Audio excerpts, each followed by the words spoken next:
Assalamualaikum warahmatullahi wabarakatuh. Hashim bin Thabit adalah seorang sahabat Nabi yang gagah berani dalam berjihad di jalan Allah. Beliau tak gentar ketika mengikuti peperangan menghadapi musuh-musuh Allah. Karena Hashim bin Thabit dikenal dengan keberanian, ketika beliau gugur di medan pertempuran, salah satu perempuan kafir Quraisy bersumpah akan memberikan hadiah kepada siapa saja yang dapat membawakan kepala Hashim bin Thabit kepadanya untuk dijadikan batok minuman keras atau khamar.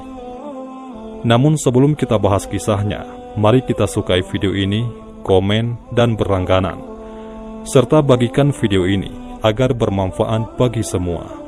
Terima kasih. Perang Badar baru saja usai. Kaum kafir Quraisy bertekad membalas kekalahan mereka. Kedengkian dan nafsu untuk balas dendam terus berkobar di dada kaum kafir Quraisy.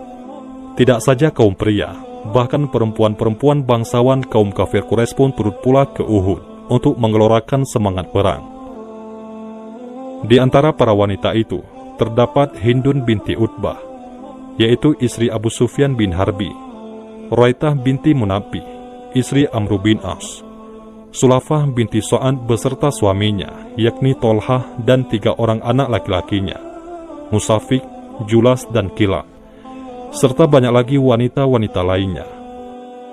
Ketika pasukan-pasukan Islam dan musyrikin bertemu di medan Uhud, dan api peperangan pun menyala, Hindun bin Utbah dan beberapa perempuan dari kaum musyrikin lain berdiri di belakang pasukan pria. Mereka memegang rebana dan menabuhnya sambil menyanyikan lagu peperangan. Lagu-lagu mereka membakar semangat pasukan berkuda, membuat para suami bagai terkena sihir. Pertempuran pun usai, kaum kafir Quraisy meraih kemenangan pada peperangan tersebut. Para wanita Quraisy berlompatan, berlarian ke tengah medan pertempuran, mabuk kemenangan. Mereka merusak mayat-mayat kaum muslimin yang gugur dalam pertempuran tersebut. Mereka membalaskan dendam bapak, saudara, dan pamannya yang terbunuh di pertempuran sebelumnya, yaitu Perang Badar. Sulafah binti Sa'ad lain pula caranya. Dia tidak seperti perempuan lain. Hatinya guncang dan gelisah, menunggu kemunculan suami dan 3 orang anaknya. Dia berdiri bersama kawan-kawannya yang sedang mabuk kemenangan. Setelah lama menunggu dengan sia-sia, akhirnya dia masuk ke arena pertempuran sampai jauh ke dalam. Diperiksanya satu persatu wajah mayat-mayat yang bergelimpangan. Tiba-tiba didapatkannya mayat suaminya yang terbaring hampa. Dia melompat bagaikan singa betina ketakutan. Kemudian ditujukannya pandangan ke segala arah mencari anak-anaknya. Tidak berapa lama dia mencari ke segenap lapangan. Didapatinya Musafi dan Kilab telah tewas. Namun Julas masih hidup dengan nafas kembang kempis. Kemudian ditatapnya wajah anaknya seraya bertanya, "Siapa lawan yang menjatuhkanmu?" Dengan nafas putus nyambung, Julas menjawab, "Hashim bin Thabit." Dia pula yang memukul roboh Musafi. Belum habis dia berbicara, nafasnya sudah putus. Sulafah binti Sa'id bagaikan orang gila. Dia menangis dan meraung sekencang-kencangnya. Dia bersumpah tidak akan makan dan menghapus air mata, kecuali bila orang Quraisy membalaskan dendamnya terhadap Hashim bin Thabit dan memberikan batok kepala Hashim kepadanya untuk dijadikan mangkok tempat minum khamar. Dia juga berjanji akan memberikan hadiah dan uang yang banyak bagi orang yang dapat menyerahkan Hashim bin Thabit kepadanya, baik hidup atau mati. Janji Sulafah itu tersiar cepat ke seluruh Quraisy. Setiap pemuda Makkah berharap mereka dapat memenangkan lomba itu dan membawa Hashim kepada Sulafah untuk memperoleh hadiah besar yang dijanjikannya.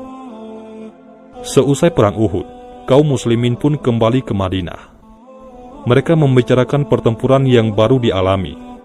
Sama-sama memperlihatkan rasa sedih atas pahlawan-pahlawan yang syahid, memuji keberanian orang-orang yang terluka, dan sebagainya.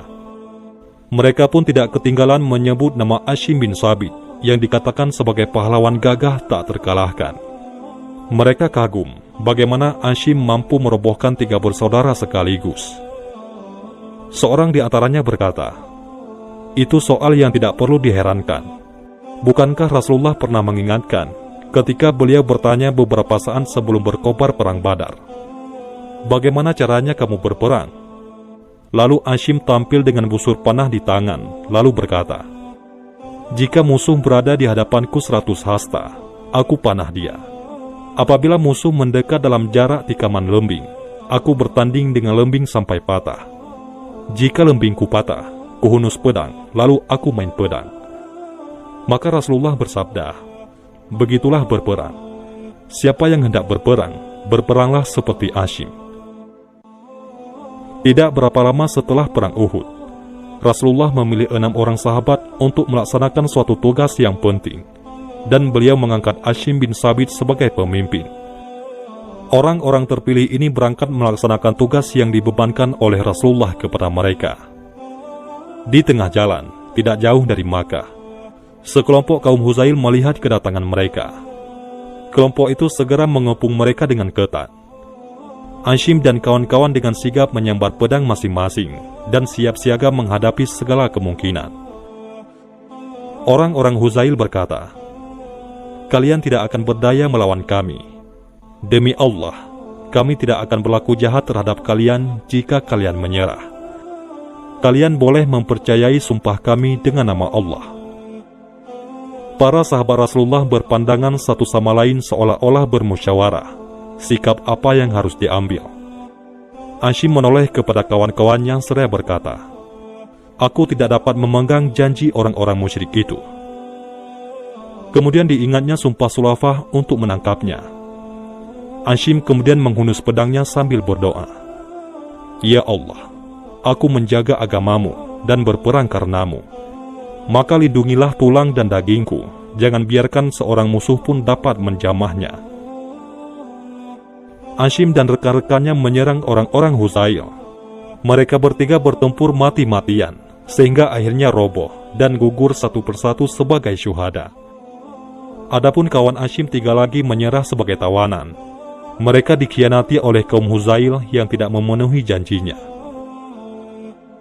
Pada mulanya, kaum Huzail tidak mengetahui bahwa salah seorang di antara korban mereka adalah Hashim bin Thabit. Namun setelah tahu bahwa salah satunya adalah Hashim, mereka pun girang bukan kepalang, karena membayangkan hadiah besar yang akan diperolehnya. Hanya beberapa saat setelah kesyahidan Hashim bin Thabit dan kawan-kawan, kaum Quraisy telah mencium beritanya. Karena kaum Huzail tinggal tidak jauh dari kota Makkah, para pemimpin Quraisy segera mengirim utusan kepada pembunuh Hashim, meminta kepala Hashim untuk menghilangkan dahaga Sulafah binti Sa'ad dan menyempurnakan sumpahnya. Para pemimpin Quraisy membekali para utusan itu dengan uang yang memadai dan menyuruh mereka menyerahkan seluruh uang itu kepada kaum Huzail demi untuk mendapatkan kepala Hashim. Kaum Huzail pergi mencari jasad Hashim untuk memisahkan kepalanya dari jasad. Tetapi dengan kuasa Allah, tiba-tiba mereka dikejutkan oleh sarang lebah dan gerombolan serangga yang menyerang dari segala arah. Ketika mereka hendak menghampiri tubuh Hashim yang telah menjadi jasad, serangga itu terbang menyerang, menggigiti muka, mata, dan kening. Bahkan seluruh tubuh mereka lumpuh dari gigitan, sehingga mereka tidak bisa mendekati jenazah Hashim. Setelah mereka mencoba berulang-ulang menghampiri jasad Hashim, mereka selalu gagal, akhirnya menyerah. Biarkanlah dahulu sampai malam. Biasanya bila hari telah malam, mereka terbang. Maka tinggallah jasad itu untuk kita, kata seseorang. Mereka kemudian duduk menunggu sampai malam. Namun ketika langit mulai gelap, tiba-tiba kilat dan petir menggelegar sambung menyambung. Hujan pun turun dengan lebatnya, bagai dicurahkan dari langit. Setahu mereka, belum pernah terjadi hujan sedemikian lebat. Dengan cepat air mengalir dari tebing-tebing memenuhi sungai-sungai dan menutup permukaan lembah. Banjir besar segera datang melanda segala yang ada. Tatkala hujan berhenti dan langit pun kembali cerah, pasukan Bani Huzail bersorak girang. Mereka ingin segera mencari dan menemukan jasad Hashim. Dengan terbayang-bayang harta yang akan ia peroleh dari dibawanya kepala Hashim bin Thabit. Semua orang dari pasukan Bani Huzail dengan cermat menyisir pohon dan semak-semak tempat terbunuhnya Hashim. Namun tak kunjung ditemukannya jasad Hashim. Dengan rasa kesal dan marah, Bani Huzail pun pulang tanpa membawa hasil. Doa Hashim bin Thabit telah dikabulkan oleh Allah Subhanahu wa Ta'ala. Jenazahnya tidak dapat disentuh sedikit pun oleh orang-orang kafir. Semoga Allah menghanyutkannya menuju sungai di surganya. Allah Subhanahu wa Ta'ala memperkenankan doa Hashim bin Thabit. Allah menjaga hamba-hambanya yang bertakwa, yang memperjuangkan agamanya, menjaga kesuciannya dari tangan-tangan keji musuh-musuh Allah. Kisah ini mengajarkan kepada kita agar senantiasa berdoa dan yakin akan kekuatan doa. Karena hal yang sangat tak mungkin akan menjadi mungkin dengan kekuatan doa. Dan yang terpenting adalah selalu mendekatkan diri kepada Allah Subhanahu wa Ta'ala. Wallahu a'lam bishawab. Mudah-mudahan ini semua bermanfaat. Assalamualaikum warahmatullahi wabarakatuh.